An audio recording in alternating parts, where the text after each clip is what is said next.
नमस्कार, आप देख रहे हैं न्यूज 18 बिहार झारखंड और मैं हूं आपके साथ लक्ष्मी। दिल्ली में आज जेडीयू राष्ट्रीय कार्यकारिणी की बैठक होने वाली है। सुबह 11:30 बजे दिल्ली के कॉन्स्टिट्यूशन क्लब में सीएम नीतीश कुमार की अध्यक्षता में बैठक होने वाली है और आपको बता दें कि उसके पहले पार्टी के राष्ट्रीय पदाधिकारियों की बैठक होगी। बैठक में पार्टी के सभी सांसद और केंद्र और राज्य सरकार के सभी मंत्री समेत पार्टी कार्यकारिणी के सभी सदस्य शामिल होने वाले हैं और इस बैठक में कई बड़े फैसले लिए जा सकते हैं, इसकी संभावना है। आपको बता दें कि बैठक में मुख्य रूप से 2 प्रस्ताव पर चर्चा होनी है। पहले राजनीतिक प्रस्ताव होगा, दूसरा संगठन से जुड़ा हुआ प्रस्ताव होगा। राजनीतिक प्रस्ताव में हाल ही में खत्म हुए लोकसभा चुनाव में मुख्यमंत्री नीतीश कुमार के नेतृत्व में बिहार में पार्टी को मिली सफलता के लिए धन्यवाद दिया जाएगा और इसके अलावा अगले साल के अंत में होने वाले बिहार विधानसभा चुनाव के लिए भी जेडीयू के बेहतर प्रदर्शन के लिए कमर कसी जाएगी। तो एक लिहाज से ये कहें तो जेडीयू की तरफ से विधानसभा चुनाव की तैयारी का आगाज कर दिया जाएगा। बिहार में संगठन को मजबूत बनाने को लेकर के भी महत्वपूर्ण फैसला होना है और साल 2025 में विधानसभा चुनाव को लेकर पार्टी की रणनीतियों पर चर्चा होगी। राज्यसभा सांसद संजय झा और मुख्यमंत्री के करीबी माने जाने वाले मनीष वर्मा की भूमिका बढ़ सकती है और सूत्रों के मुताबिक बिहार में विकास के लिए और डबल इंजन सरकार के कार्यकाल में विकास की रफ्तार को धार देने के लिए केंद्र सरकार से विशेष सहायता की मांग भी की जाएगी। तो पार्टी की तरफ से बिहार को विशेष राज्य का दर्जा और विशेष पैकेज की मांग को दोहराया जा सकता है। तो ये जो बैठक होने वाली है इसमें कई बड़े फैसले लिए जा सकते हैं और इसीलिए कहा जा रहा है कि बड़े फैसलों वाली ये बैठक होने वाली है दिल्ली में कॉन्स्टिट्यूशन क्लब में। 11:30 बजे का समय रखा गया है जब जेडीयू कार्यकारिणी की बैठक होने वाली है।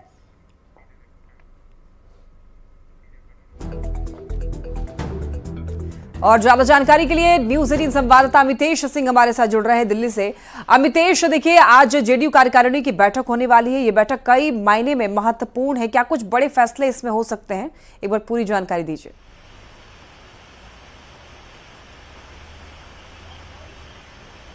देखिए, जेडीयू की राष्ट्रीय कार्यकारिणी की बैठक आज दिन में 11:30 बजे होगी दिल्ली के इसी कॉन्स्टिट्यूशन क्लब के अंदर। और 6 महीने पहले जब 29 दिसंबर को बैठक हुई थी उस वक्त राष्ट्रीय कार्यकारिणी के साथ साथ राष्ट्रीय परिषद की बैठक हुई थी जिसमें नीतीश कुमार को फिर से राष्ट्रीय अध्यक्ष की जिम्मेदारी सौंपी गई थी। तो निश्चित रूप से राष्ट्रीय कार्यकारिणी के साथ साथ उस वक्त राष्ट्रीय परिषद की बैठक हुई थी क्योंकि संगठन में बहुत बड़ा बदलाव किया गया था और राष्ट्रीय अध्यक्ष बनाए जाने के कार्यकारिणी के फैसले पर इंडोर्समेंट हुआ था, उस पर मुहर लगी थी, नेशनल काउंसिल की बैठक करके उसमें लगाया गया था। तो निश्चित रूप से आज की जो बैठक है उसमें 2 मुख्य मुद्दों पर चर्चा होने वाली है। पहला एक राजनीतिक प्रस्ताव आएगा, दूसरा संगठन से जुड़ा प्रस्ताव आएगा। राजनीतिक प्रस्ताव पर सबकी नजरें होंगी क्योंकि उसमें लोकसभा चुनाव में जिस तरह से जेडीयू को सफलता मिली है बिहार में, उसको देखते हुए जेडीयू नीतीश कुमार के जो कामों की, नीतीश कुमार के नेतृत्व की तारीफ करेगी। एक तरह से उनका अभिनंदन किया जाएगा कार्यकारिणी की बैठक में। और आने वाले दिनों में जो अगले साल बिहार विधानसभा का चुनाव होना है उसको लेकर के कैसे हम लोग आगे बढ़ें, जेडीयू बूथ स्तर पर, पंचायत स्तर पर, प्रखंड स्तर पर, जिला स्तर पर अपने संगठन को कैसे मजबूत करे और विधानसभा चुनाव में नीतीश कुमार के नेतृत्व में कैसे आगे बढ़ा जाए। चूंकि इसका जिक्र सम्राट चौधरी जो कि बिहार बीजेपी के प्रदेश अध्यक्ष हैं, डिप्टी सीएम हैं, उनकी तरफ से किया जा चुका है। विजय सिन्हा, चिराग पासवान, उपेंद्र कुशवाहा सबकी तरफ से कहा जा चुका है कि नीतीश कुमार के नेतृत्व में अगला विधानसभा चुनाव हम लड़ेंगे बिहार में। तो निश्चित रूप से जेडीयू काफी उत्साहित है और लोकसभा चुनाव परिणाम के बाद तो एक राजनीतिक प्रस्ताव इससे जुड़ा हुआ होगा जिसमें एक और विशेष बात होगी। केंद्र में जो सरकार बनी है उसमें जेडीयू कोटे के 2 मंत्री हैं, ललन सिंह और रामनाथ ठाकुर। तो निश्चित रूप से जेडीयू की भूमिका जो है उसके 12 सांसदों के समर्थन से केंद्र की सरकार चल रही है। बीजेपी अकेले अपने दम पर इस बार बहुमत में नहीं है।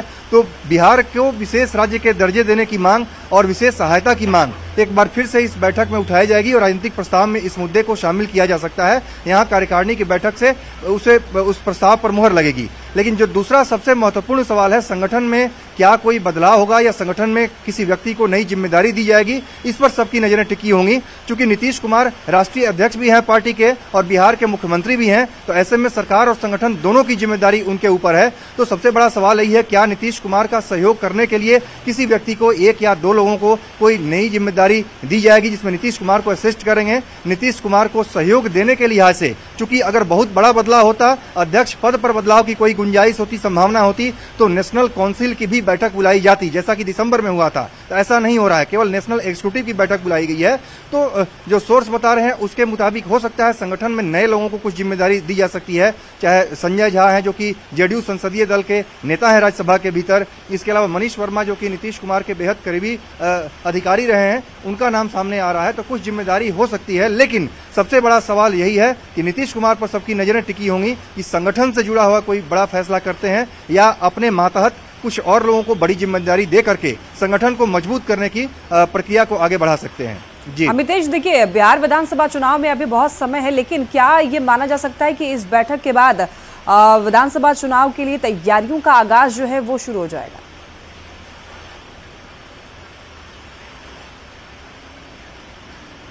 जी हाँ, बिल्कुल। एक तरह से कहें तो बिहार विधानसभा चुनाव के लिए यहां से एक रूपरेखा तय हो जाएगी, टोन सेट हो जाएगा। क्योंकि जेडीयू देखा जाए तो बिहार की ही सबसे बड़ी पार्टी है, बिहार में ही जेडीयू का सबसे बड़ा जनाधार रहा है और नीतीश कुमार 2005 से लेकर के जो लगातार मुख्यमंत्री रहे हैं, तो उसमें सबसे बड़ी भूमिका बिहार की है। क्योंकि बिहार के अलावा देखा जाए तो झारखंड में, अरुणाचल प्रदेश में, दूसरे प्रदेशों में भी जेडीयू चुनाव लड़ती रही है, उसके विधायक भी रहे हैं, जेडीयू का जनाधार रहा है, लेकिन मुख्य रूप से पार्टी बिहार की है। ऐसे में लोकसभा चुनाव के बाद अगर सबकी नजरें होंगी, जेडीयू के भी फोकस में सबसे पहले होगा तो बिहार विधानसभा का चुनाव होगा। और अगले साल के आखिर में जो बिहार विधानसभा का चुनाव है, इसी लिहाज से कहा जा रहा है कि ये जो बैठक है बेहद महत्वपूर्ण होने वाली है, तो नजर आप भी बनाए रखिएगा। फिलहाल आपका बहुत शुक्रिया तमाम जानकारियों के लिए।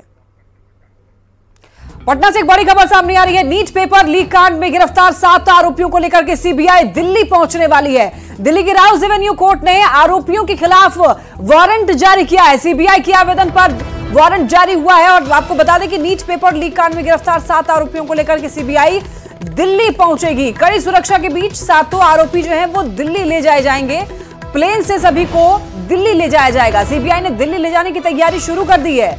कभी भी 7 आरोपियों को सीबीआई साथ में लेकर दिल्ली के लिए प्रस्थान कर सकती है। बता दें आपको, कड़ी सुरक्षा के बीच इन सभी जो आरोपी हैं, 7 आरोपी, उनको दिल्ली ले जाया जा सकता है। ये बड़ी खबर है इस वक्त की। नीट पेपर लीक कांड में गिरफ्तार 7 आरोपियों को सीबीआई दिल्ली लेकर के पहुंचने वाली है। दिल्ली के राउज एवेन्यू कोर्ट ने आरोपियों के खिलाफ वारंट जारी किया है। ज्यादा जानकारी के लिए न्यूज 18 संवाददाता संजय हमारे साथ जुड़ रहे हैं। संजय, देखिए जो 7 आरोपी हैं नीट पेपर लीक मामले में, उनको दिल्ली ले जाने की बात की जा रही है, पूरी जानकारी दीजिए।